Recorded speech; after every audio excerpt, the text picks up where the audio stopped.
Now, for today, the first algorithm that we are going to discuss is known as depth first search. ठीक है, तो अब आपके सामने जो एल्गोरिदम है वो उसको डेप्थ फर्स्ट सर्च कहते हैं। और आप लोग जानते हैं ब्रेथ फर्स्ट एल्गोरिदम को, वो आप पिछली क्लास में देख चुके हैं। आपने डेप्थ फर्स्ट एल्गोरिदम को स्टडी किया होगा, तो लेकिन ये जो एल्गोरिदम है उसको हम दोबारा से देख लेते हैं।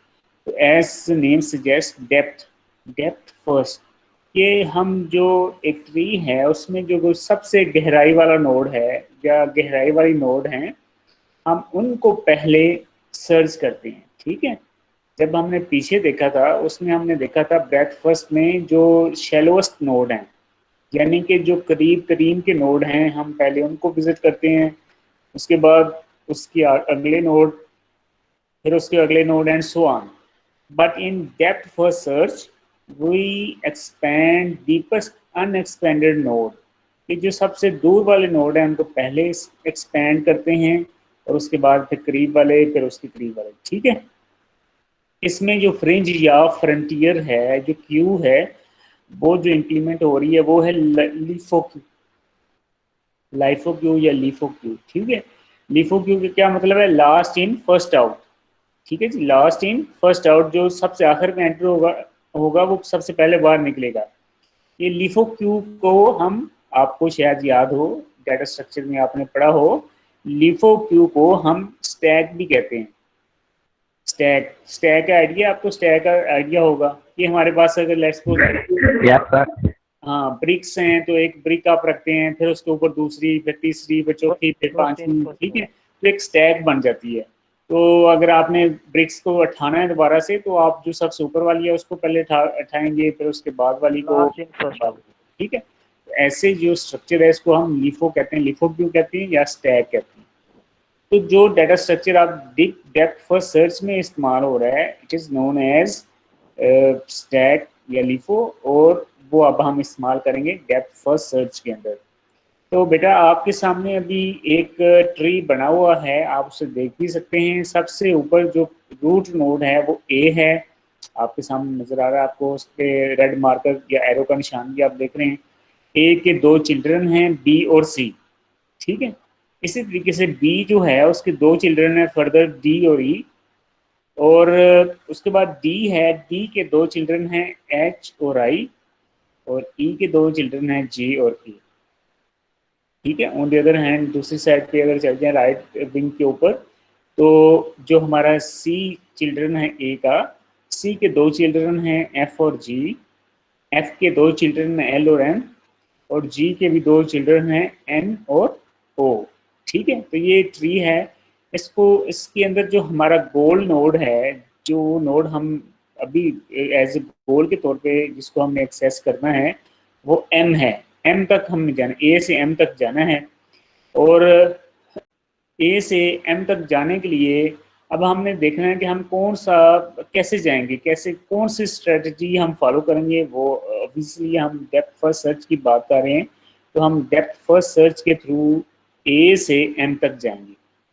ठीक है जी, तो इसके साथ इसके आगे जाने से पहले मैं आपसे ये भी पूछना चाहता हूँ कि आपने एल्गोरिदम्स पढ़ी हैं डेटा स्ट्रक्चर में, तो आपने वहाँ पे ट्रेवर्सल्स की टाइप्स भी पढ़ी होंगी। Pre order traversal, post order traversal, in order traversal, कुछ याद है आपको? कुछ आपने पढ़ा हो इस तरह का?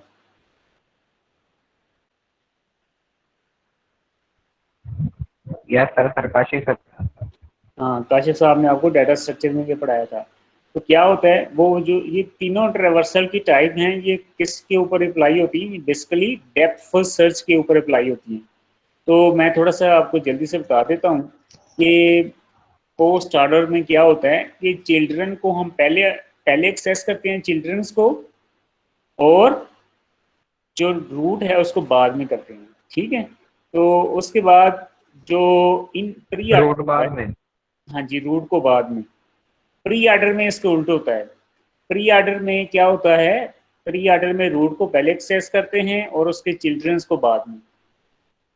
और जो तीसरा है इन ऑर्डर, उसमें क्या होता है, उसमें रूट को दरमियान में एक्सेस करते हैं, दोनों साइड पे चिल्ड्रंस हैं और दरमियान में हमारे पास क्या है जी, रूट है। ठीक है, तो ये हमारे पास 3 डिफरेंट मेथड्स हैं जिसके थ्रू हम डेप्थ फर्स्ट सर्च को ट्रेवर्स कर सकते हैं। तो आज हम देखते हैं कि हम कौन तीनों में से कौन सा एक लेके, मैं आपसे पूछूंगा आगे जाके मेथड लेके हम उसको ट्रेवर्स करते हैं। ठीक है जी।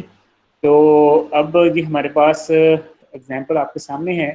तो ए के ऊपर मौजूद हैं हम, तो अब हम ए से कहाँ पे जाएंगे, ए के 2 चिल्ड्रन हैं बी और सी। ठीक है जी, हम बी और सी पे चले गए हैं, 2 चिल्ड्रन को एक्सप्लोर किया है और हमने लेफ्ट साइड के जो चिल्ड्रंस हैं उनको प्रेफर करना है, उस तरफ जाना है। ठीक है, लेफ्ट साइड को। ठीक है, तो अब बी से हमने देखा कि बी के 2 चिल्ड्रन हैं डी और ई। ठीक है, अगेन हम लेफ्ट साइड पे नीचे जाएंगे जब तक कि डीपेस्ट पे जाना है हमने, तो डीपेस्ट जो आ गया है एच और आई आ गया है। ठीक है, अब आप देखें कि हम अब एच और आई के आगे नहीं जा सकते हैं नीचे, क्योंकि ये लीफ नोड्स हैं, इनके फर्दर चिल्ड्रन नहीं हैं, हम इससे आगे नहीं जा सकते।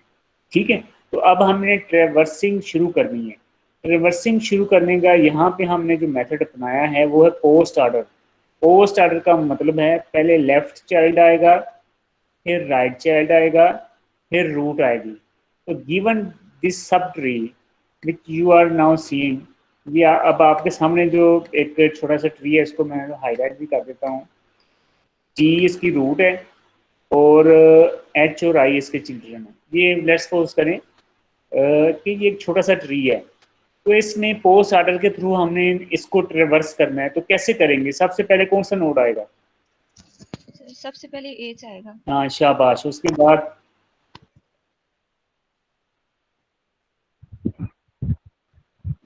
कौन सा आएगा? आई आएगा। आई आएगा। शाबाश, और उसके बाद लास्ट पे डी आएगा। ठीक हो गया। ठीक है, यू आर फॉलोइंग। ठीक है, अब देखें एच को एक्सेस कर लिया, ब्लैक हो गया, आई ब्लैक हो गया, और उसके बाद हमारे पास उससे जो पिछले वाला ऊपर वाला उसकी रूट है वो भी ब्लैक हो गई। अच्छा, कीप इन माइंड कि हम पोस्ट ऑर्डर कर रहे हैं, तो पोस्ट ऑर्डर में अब हम बी को एक्सेस अभी नहीं करेंगे, क्योंकि बी जो है अब वो जो रूट है रूट के तौर पे इस्तेमाल हो रही है, जो हमारे पास ई और उससे पहले जो लेफ्ट साइड पे हमारे पास नोड था जो अब ब्लैक हो गया। ठीक है, तो अब हम बी के बजाय नीचे आएंगे ई के ऊपर। ई अभी डीपेस्ट नहीं है, इसके आगे भी चिल्ड्रन है जे और के, तो हम जे और के पे आ जाएंगे। अब हम वापस जाते हुए इसको ट्रेवर्स करेंगे, अगेन वही तरीका है, जे पहले आएगा, फिर के आएगा, फिर ई आएगा। जब ये देखें कि बी के दोनों जो साइड्स हैं उसके नोड्स एक्सेस हो गए हैं, तो लास्ट में बी को एक्सेस कर लेंगे। ठीक है, तो ये देखें कि, और ये आप देखें बी एक्सेस हो गया। अब ये जो लेफ्ट पोर्शन था, जो लेफ्ट ट्री था, अब इसकी रूट है ए, उसके बाद हमारे पास ए का दूसरा चिल्ड्रन है सी जो कि राइट में बेसिकली है। तो अब सेम हम जो हमने लेफ्ट साइड पे किया है वही हम अब राइट साइड पे करेंगे। ठीक हो गया जी। तो क्या होगा, सी से हम कहाँ पे जाएंगे, कोई बता सकता है सी से कहाँ जाएंगे? तो हम एक्सेस करना शुरू करेंगे। ठीक है, तो एफ एल एम एफ अब एक्सेस हो जाएगा, और चूंकि हमारा गोल जो है वो कौन सा नोड था, एम नोड था, तो जैसे हमने एम को एक्सेस किया हमारी जो सर्च कंप्लीट होगी। ठीक है, that's it. This is how we traverse a tree in depth first search strategy.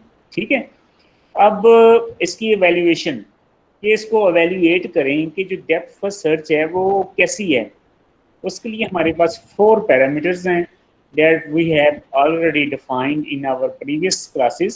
The first one is complete. The second property is time complexity. The third property is space complexity. And the last property is optimal, whether our algorithm is optimal or not. ठीक है, तो सबसे पहले complete, क्या ये algorithm complete है, यानी कि ये हर दफ़ा हमें रिजल्ट प्रोवाइड करेगी?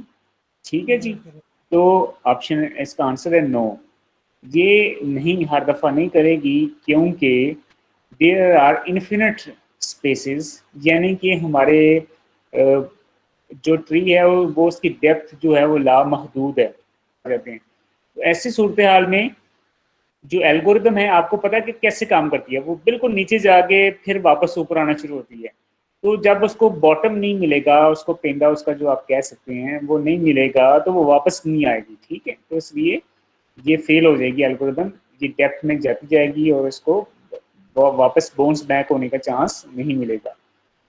तो इन्फिनिट, ये जो नो का ऑप्शन है वो तब है जब हमारे पास डेप्थ क्या है, इन्फिनिट है। अगर फाइनाइट है तो फिर कोई इशू नहीं है। उसके बाद है इसकी टाइम कम्प्लेक्सिटी। इसकी टाइम कम्प्लेक्सिटी है O big O b raise to the m. तो ये काफ़ी अच्छी खासी टाइम कम्प्लेक्सिटी है, b raise to power m. तो ये जो की टर्म्स हैं बी एम डी, ये मैंने आपको पहले से बताई हुई है, आपको याद भी होनी चाहिए। B stand for branching factor, D for depth of the solution, M stand for the total length of the tree, maximum length, ठीक है। तो B of M, ये ये जो हमारे पास टाइम है ये बहुत ज्यादा टाइम है, ठीक है जी। Credible if M is much larger than D, अगर जो M है वो D से बहुत ज्यादा है तो फिर ये टाइम बहुत ज्यादा लेगा। But if solutions are dense may be much faster than breadth first. लेकिन अगर जो सॉल्यूशन डेंस है, डेंस, तो फिर इसका क्या होगा, इसका सॉल्यूशन है ना वो बड़ी जल्दी फाइंड कर लेगी। अच्छा, अब यहाँ पे एक ना बड़ा इंटरेस्टिंग सा पॉइंट आ गया है, डेंस, डेंस का कीवर्ड आ गया है। और एक है हमारे पास, आप स्पार्स का कीवर्ड भी इस्तेमाल कर सकते हैं। इसके अपोजिट जो है वो स्पार्स है, SPARSE, स्पार्स। स्पार्स का मतलब होता है, इंग्लिश का वर्ड है, इसका मतलब बिखरा हुआ। पंजाबी में कहते हैं टामा टामा, एक उधर दूर दूर, टामा टामा जिसे कहते हैं ना पंजाबी में। तो ये या बिखरा हुआ, बहुत कम। स्पार्स। डेंस का मतलब है गुंजान, कहते हैं कि कराची की या लाहौर की आबादी बड़ी गुंजान आबाद है, अंदरूनी शहर जो महल्ले हैं वो बड़े गुंजान आबाद हैं, यानी कि वो उनकी जो पॉपुलेशन बहुत ज़्यादा है, जगह कम है पॉपुलेशन ज़्यादा है, इसलिए उसको डेंस कहते हैं। तो अब ये कहती है, ये एल्गोरिदम क्या करती है, ये एल्गोरिदम वहाँ पे कामयाब है जहाँ पे ट्री डेंस होगा। डेंस से मुराद है कि उसका ब्रांचिंग फैक्टर ज़्यादा होगा। वो ट्री जिसका ब्रांचिंग फैक्टर ज़्यादा है, ब्रांचेस ज़्यादा हैं, चिल्ड्रन ज़्यादा हैं, लेकिन डेप्थ कम है, ठीक है। ऐसे ट्री को हम डेंस ट्री कहते हैं। जब ग्राफ की बात कर लें कि ऐसा ग्राफ जिसमें नोड्स जो हैं वो आपस में कनेक्टेड हैं, काफ़ी ज़्यादा उसकी जो कनेक्टिविटी है उसकी रेशो बहुत ज़्यादा है, तो ऐसे मतलब एक एक जो है ना, एक एक नोड है वो सब नोड्स के साथ अटैच है, ठीक है। तो ऐसे जो ऐसा ग्राफ उसको डेंस ग्राफ कहते हैं। ऑन दी अदर हैंड हमारे पास एक स्पार्स ग्राफ है या स्पार्स है, तो उसमें क्या है कि वो बस एक ही आधा का लिंक मौजूद है, वो ज़्यादा लिंक मौजूद नहीं है, ठीक है। तो अब लेट्स सपोज अगर एक ट्री डेंस है, तो डेंस ट्री कैसा लुक करेगा, मैं आपको थोड़ा सा ना आपको एक ऐसे ही थोड़ा सा रास्ता बना कर दिखा देता हूँ। ये देखिए आप एक छोटा सा ट्री मैं आपके सामने बना रहा हूँ, ये कुछ डेंस ट्री है, ठीक है। ये हमारे पास एक डेंस ट्री है।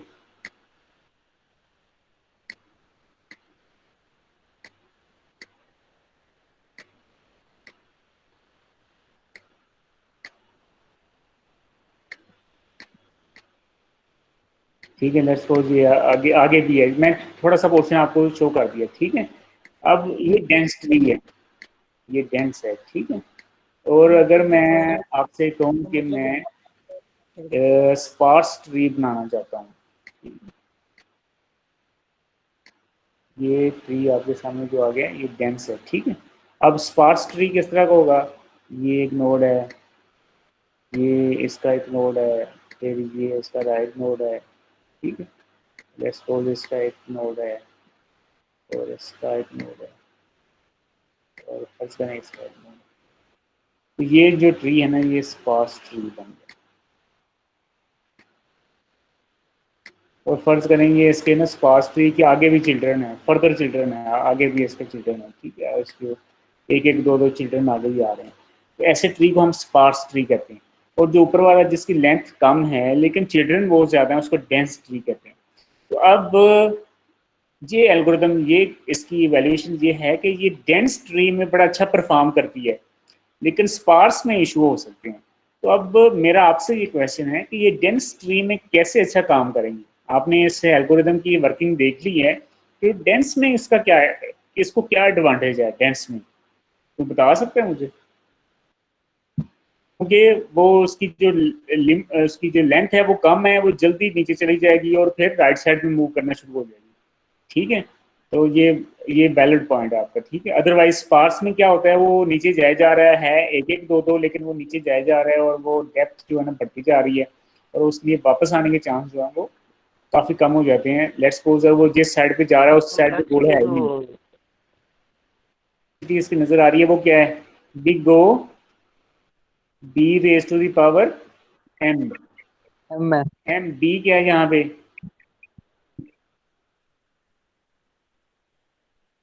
क्या है, एक मिनट जरा होल्ड कर।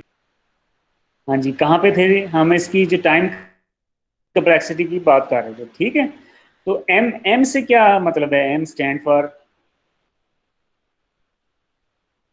टोटल जो है हमारे पास लेंथ की बात है। ठीक है, तो अगर अगर जिसकी लेंथ ज़्यादा होगी या जिसका बी ज़्यादा होगी, दोनों सूरतों में टाइम कम्प्लेक्सिटी बढ़ेगी उसकी। ठीक है, तो ये दोनों वेरिएबल उसके काउंट हो रहे हैं इसके अंदर, तो ये दोनों चीज़ें काउंट होंगी। ठीक है, अच्छी जो बात है वो इसकी है स्पेस कम्प्लेक्सिटी। ठीक है, वो क्या है, B O B into M which is linear, यानी कि बहुत कम है as compare to the breadth first search. उसमें क्या थी, B raise to the power D, ठीक है, +1। लेकिन यहाँ पे बी इंटू एम है विच इज लीनियर, और यही इस एल्गोरिदम का सबसे बड़ा एडवांटेज है कि ये मेमोरी में बहुत कम जगह लेती है, लीनियर स्पेस लेती है। ठीक है, और ये ऑप्टिमल नहीं है, ये हमें हमेशा बेस्ट पाथ नहीं देगी। ठीक है, तो ये इसकी अच्छी, सबसे अच्छी चीज़ है कि इसकी स्पेस कम लेती है, और इसकी जो बुरी चीज़ों में है कि ये कंप्लीट नहीं है, ऑप्टिमल नहीं है, और जो टाइम है वो अभी कतरे ज़्यादा लेती है। ठीक हो गया, अब ये एक एल्गोरिथम आ गया। अब ये इसमें जो अच्छी चीज़ आई है वो है स्पेस की। तो अब क्या हम इस एल्गोरिदम को मॉडिफाई करें, कुछ चेंज करें, कि जहाँ पे ये अच्छा परफॉर्म नहीं कर रही है तो वहाँ पे अच्छा परफॉर्म करना शुरू कर दे। लाइक ऑप्टिमल नहीं है तो इसको कोई ऐसी चेंज करें कि ये ऑप्टिमल हो जाए, अगर ये कंप्लीट नहीं है तो हम कुछ ऐसा चेंज करें कि ये कंप्लीट हो जाए। तो क्या हम कर सकते हैं, तो इसके लिए हमारे पास आगे दो फर्दर एल्गोरिदम्स हैं जो कि इसी को हमने मॉडिफाई करके बनाई हैं, और देखते हैं कि वो कैसे काम। जो पहली algorithm, modified algorithm which is the modified version of the depth first search है, उसको हम कहते हैं depth limited search. Depth limited as name suggest, इसमें नेम में थोड़ी सी चेंज, ये चीज़ आ गई लिमिटेड, कि हम डेप्थ को लिमिट दे देते हैं। हम पहले एल्गोरिथम का काम करने का क्या तरीका है, वो सबसे नीचे जाती है, नीचे लीव्स पे जाती है, फिर वापस आती है। ठीक है, तो हम क्या करते हैं, हम लिमिट असाइन कर देते हैं।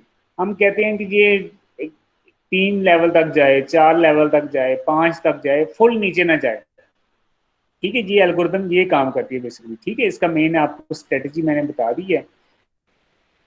तो अब इसमें इसकी सूडो कोड देख लें जरा, function depth limited search problem, और अब जो साथ में नया वेरिएबल आ गया वो लिमिट का आ गया, कि हम उसको लिमिट बताएंगे कि ये कहाँ तक सर्च करेगी, और साथ ही ये हमारे पास अब 3 चीज़ें वापस कर सकती है।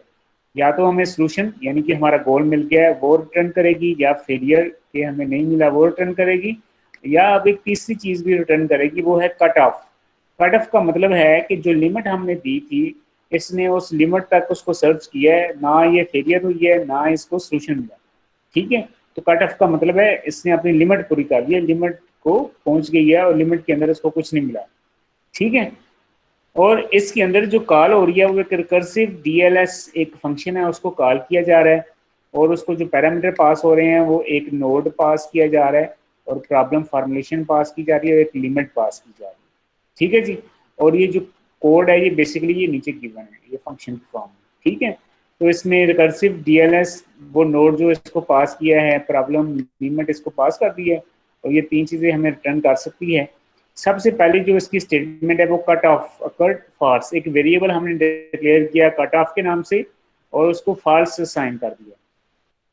अच्छा, अब हम क्या करेंगे, सबसे पहले if goal test problem state node then return solution.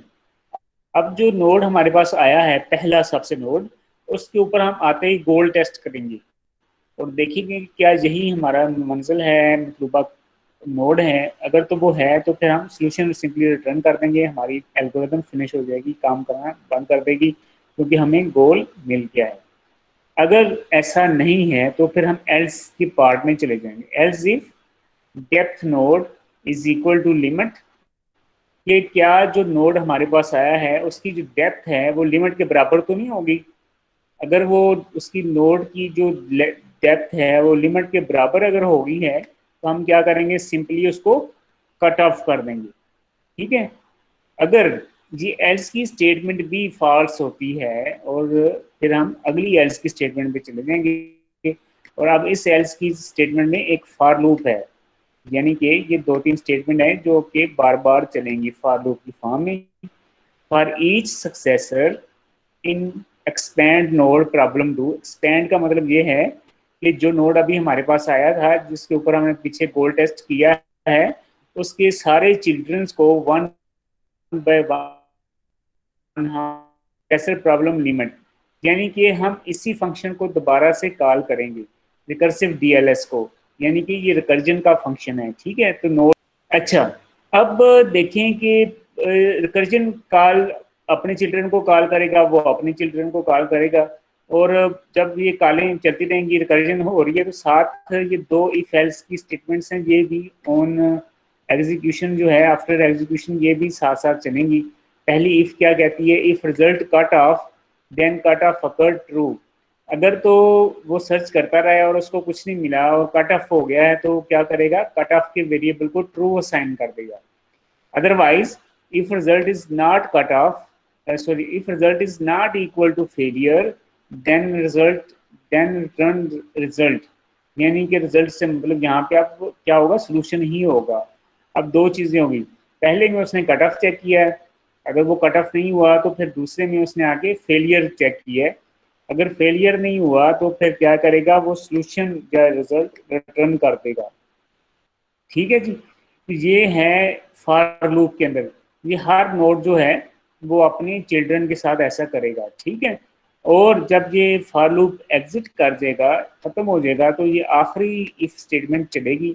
वो क्या कहती है, इफ कट ऑफ अकर्ड, अगर तो कट ऑफ हो गया है देन रिटर्न कट ऑफ, तो फिर वो एज ए मेन सोल्यूशन के तौर पे बता दे कि ये कट ऑफ हो गया, ना तो सोल्यूशन मिला है ना ही फेलियर हुआ है। एल्स रिटर्न फेलियर, अदरवाइज वो हमें क्या करेगा, फेलियर रिटर्न कर देगा। ठीक है जी, तो ये एल्गोरिथम है, इसमें रिकर्जन का इस्तेमाल हो रहा है। आई होप कि आप लोगों के कंसेप्ट अब कुछ कदरे बेहतर होंगे रिकर्जन के अंदर, क्योंकि हमने काफ़ी इसको रिकर्जन वगैरह को स्टडी किया हुआ है एल्गो के अंदर। ठीक है, तो आई स्ट्रांगली सजेस्ट अगेन कि आप एल्गोरिथम्स को एक दफ़ा खुद बैठ के करें, इसका इनका ड्राई रन किया करें। ठीक है, देखें, इसको चला के देखें, आप अपने आप को प्रोसेसर समझ के इसको पेपर पे सॉल्व करें। जो चीज़ आप एल्गोरिथम को पेपर पे रन करेंगे, ड्राई रन करेंगे, वो आपके जेहन में बड़ी उम्दा तरीके से बैठ जाती है। फिर उसको बाद में कंप्यूटर पे भी करें, ठीक है, लेकिन कम से कम उसको पेपर पे लाजमी एक दफ़ा ड्राई रन करके देखें कि ये कैसे काम कर रही है। ठीक है, स्टेप बाय स्टेप आराम से हर स्टेप के क्या मतलब है और वो क्या कर रहा है, तो एक एक स्टेप को पकड़ें और उसको इम्प्लीमेंट किया करें। ठीक है, अब जो डेप्थ लिमिटेड सर्च है उसके बाद उसकी एक कुछ लिमिटेशंस आ जाती हैं।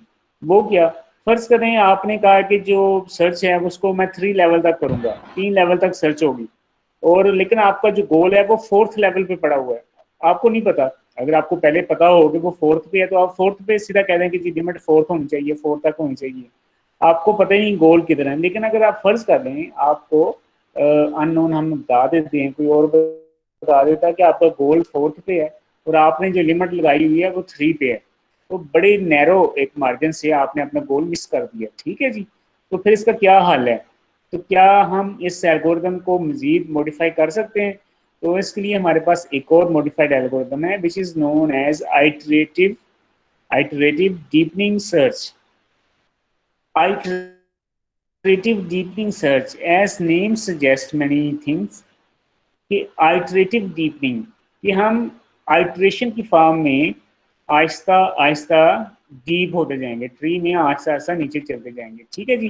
तो हमारे पास फंक्शन है आइटरेटिव डीपनिंग सर्च, प्रॉब्लम उसको पास करते हैं, सॉल्यूशन या फेलियर हमें वो रिटर्न करेगा, इनपुट है प्रॉब्लम। अब इसमें जो सबसे अहम चीज़ है वो ये एक लूप है, लूप का इजाफा है बेसिकली। अगर देखें इसमें, देखें कि डेप्थ 0 से लेकर इन्फिनिटी तक है, कि हमने डेप्थ को स्टार्ट किया 0 से, फिर 1, फिर 2, फिर 3 अनटिल इन्फिनिटी। और उसमें हम कॉल क्या कर रहे हैं, हम वही फंक्शन कॉल कर रहे हैं जो हमने पीछे डेप्थ लिमिटेड सर्च में देखा था। इसमें हम डेप्थ लिमिटेड सर्च को ही कॉल कर रहे हैं। ठीक है। और डेप्थ लिमिटेड सर्च में हमने डेप्थ लिमिटेड सर्च को पहले 0 के साथ कॉल किया, फिर 2 के साथ, फिर 1 के साथ, फिर 2 के साथ, फिर 3 के साथ, फिर 4 के साथ, फिर 5 के साथ, एंड सो ऑन। ठीक है जी। अब उसका रिजल्ट जो हमें मिला है उसको हम चेक करेंगे। If result is not cut off then return result. अगर रिजल्ट कट ऑफ नहीं है तो इसका मतलब है दो वे हो सकते हैं, दो पॉसिबिलिटीज हैं, या तो कर सकते हैं। तो ये एल्गोरिदम चलती रहेगी जब तक कि हमें हमारा सॉल्यूशन या फेलियर नहीं मिल जाता। ठीक है। तो फर्ज करें आप एक शुरू करते हैं सर्चिंग, तो आप कहते हैं मैं ना पहले लेवल 0 तक करूंगा, तो आप लेवल 0 पे चेक तक करते हैं तो आपको नहीं मिलता, ना गोल मिलता, ना फेलियर होते हैं। तो आप क्या कहते हैं, अच्छा मैं अब एक लेवल और बढ़ा देता हूँ। आप एक और लेवल बढ़ा देंगे, उसमें सर्च करेंगे, और अगर उसमें आपको गोल फिर नहीं मिलता तो आप कहते हैं अच्छा अब मैं एक लेवल और बढ़ा देता हूँ। आप फिर दोबारा से सर्च करते हैं, अगर तो गोल मिल जाता है ठीक है, अगर नहीं मिलता तो आप फिर कहते हैं अच्छा मैं कोई बात नहीं, मैं एक लेवल और बढ़ा देता हूँ। और ये एक एक लेवल बढ़ाते जाएंगे जब तक कि हम इन्फिनिटी तक नहीं पहुंच जाते, जब तक हम लिमिट तक, आखिरी लिमिट तक नहीं पहुंच जाते, और ये हमारे पास गोल नहीं मिल जाता, या हमारे साथ हमें गोल नहीं मिल जाता। ठीक है। तो ये कैसे काम करती हैं, ये आगे आपके सामने एक एग्जांपल भी है। ये देखिए एक ट्री है, और उसमें हमने लिमिट जो लगाई है वो है 0 की, L0। तो लिमिट 0 है तो ये हमारे पास एक नोड है, तो वो इसी नोड के अंदर मौजूद है, और हमने उसको नोड की सर्च किया ए को। ए हमारा टारगेट नहीं है, हमारा गोल नहीं है, हमारा गोल M नोड है। तो क्या होगा, कट ऑफ अकर हो गया है, और हमें ना तो सोल्यूशन मिला है ना ही फेलियर। तो हम अब क्या करते हैं, एल की वैल्यू चेंज कर देते हैं, उसको 1 कर देते हैं। अब हमने एल की वैल्यू को क्या किया है, 1 कर दिया है। ठीक है जी। अब हम एल को 1 कर देते हैं। ठीक है।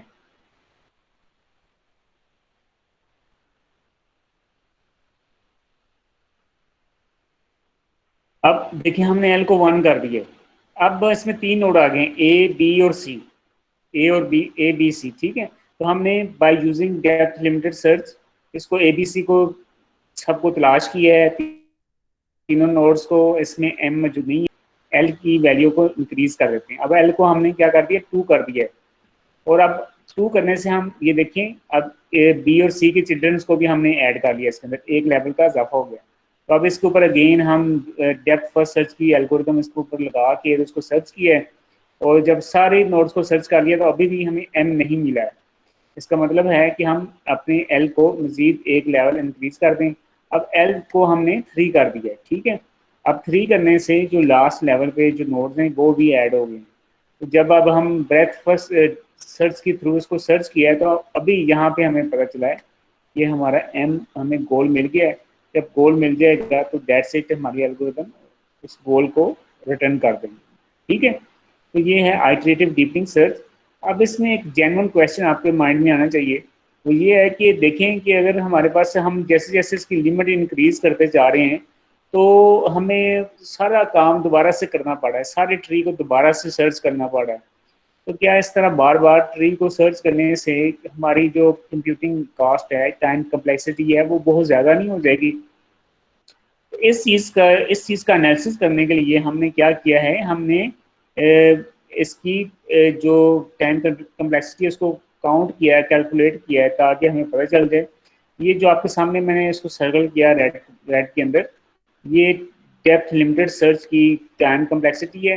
और ये जो नीचे है IDS, ये टाइम कम्प्लेक्सिटी है नंबर ऑफ नोड्स IDS की, ठीक है। नंबर ऑफ नोड्स हम की टर्म में बात कर रहे हैं इस वक्त, वही टाइम कम्प्लेक्सिटी है।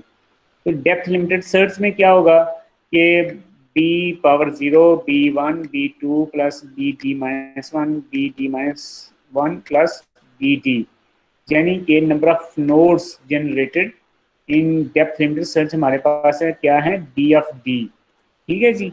On the other hand iterative deepening search में हमारे पास जो नोड जनरेट हो रहे हैं वो आपके सामने है D+1 into B0 plus D into B1 plus D-1 B square plus 3B D-1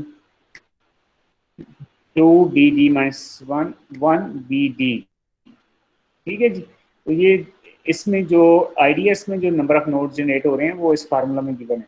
अब दोनों फार्मूला हमारे पास गिवन है, अब हम इसके अंदर एक्चुअल वैल्यू पुट करके देखते हैं। फर्ज करें ब्रांचिंग फैक्टर 10 है और D की वैल्यू 5 है, तो इन दोनों फार्मूला में हमने इसको पुट कर दिया। जब पुट किया तो दोनों में जो पहले का DLS का आंसर आ गया 111 और IDS का आंसर है 1 2 3 4 5 6, ठीक है। और इन दोनों का जो डिफरेंस है वो हमारे पास 11% आया। तो इसका मतलब ये है कि जो IDS है आल्दो कि वो ज़्यादा टाइम ले रही है एज कम्पेयर टू DLS, लेकिन वो फ़र्क बहुत ज़्यादा नहीं है, सिर्फ 11% है, ठीक है जी। तो अब इसकी इंट्यूशन क्या हो सकती है कि 11% क्यों है, कैसे हुआ ये सब। अगर आप गौर करें जो ट्री होता है वो कुछ ऐसा कोन की फॉर्म में होते हैं जिसमें ऊपर नोड कम होते हैं, फिर जैसे जैसे हम नीचे आते हैं नोड बढ़ते जाते हैं। तो जब हमारी IDS में एल्गोरिदम को बार बार काम करना पड़ रहा है, जब उसकी लिमिट चेंज हो रही है, तो देखिए ऊपर की सिमत में काम ज़्यादा है, उसका फ़ायदा ये होगा कि ऊपर की सिमत में नोड भी कम है, जिसकी वजह से हमें ज़्यादा ओवरहेड नहीं होता, कम ओवरहेड होता है, जो कि हमने कैलकुलेट करके देख भी लिया कि हमें जस्ट 11% का डिफरेंस नजर आया, ठीक है। तो अब हम फाइनली इसका एनालिसिस कर लेते हैं, क्या ये कंप्लीट है? यस। इसकी हमारे पास टाइम कम्प्लेक्सिटी B⁻D है, B⁻D है, स्पेस कम्प्लेक्सिटी BD, और ये ऑप्टिमल है।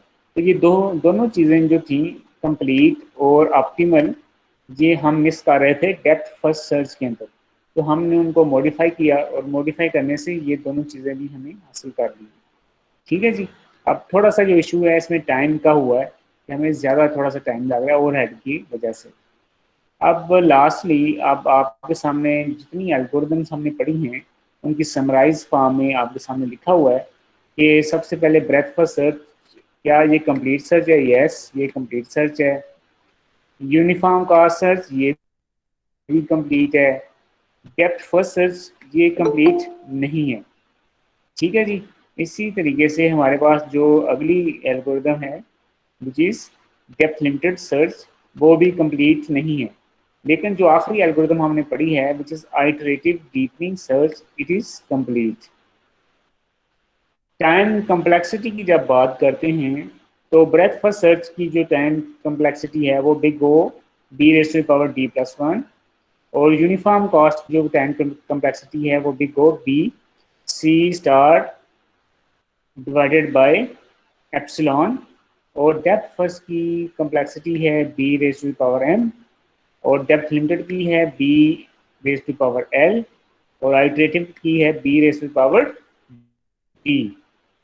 जब स्पेस कम्प्लेक्सिटी की बात करते हैं तो ब्रेथ फर्स्ट की है big O B⁻D+1, uniform cast की है B⁻C* divided by epsilon, depth limited की सर्च की जो है वो B⁻M, और डेप्थ लिमिटेड की है B⁻L, और आइटरेटिव डीपनिंग की है B⁻D। और लास्टली जब हम ऑप्टिमल की बात करते हैं तो ब्रेथ फर्स्ट जो है वो ऑप्टिमल है, यूनिफॉर्म कास्ट भी ऑप्टिमल है, जो डेप्थ फर्स्ट ऑप्टिमल नहीं है, डेप्थ लिमिटेड भी ऑप्टिमल नहीं है, और आइटरेटिव डीपनिंग जो है वो ऑप्टिमल है, ठीक है जी। तो यहाँ पे देखें कि हमारे पास जितनी भी एल्गोरिदम्स हैं सब के कुछ ना कुछ प्रोज हैं, कॉन्स हैं, जो आपने देख ली हैं, ठीक है। तो ये अब ऐसे होल आप सब एल्गोरिदम को कंपेयर करके आप अपने सामने देख भी सकते हैं कि किसके क्या एडवांटेज हैं, क्या लिमिटेशंस हैं, ठीक है जी। तो ये जो आज हमने बेटा स्टडी की हैं एल्गोरिदम्स, ये हमारे पास हैं अनइन्फॉर्म्ड सर्च स्ट्रेटजीज। इसका मतलब ये है कि हमारे पास जो एल्गोरिदम है वो उसके पास जितनी इंफॉर्मेशन होगी वो प्रॉब्लम फार्मूलेशन में गिवन होगी। During the course of search the algorithms have no additional information. ठीक है, तो ऐसी एल्गोरिदम्स को हम कहते हैं uninformed search strategies, or we can also say them blind search, blind search।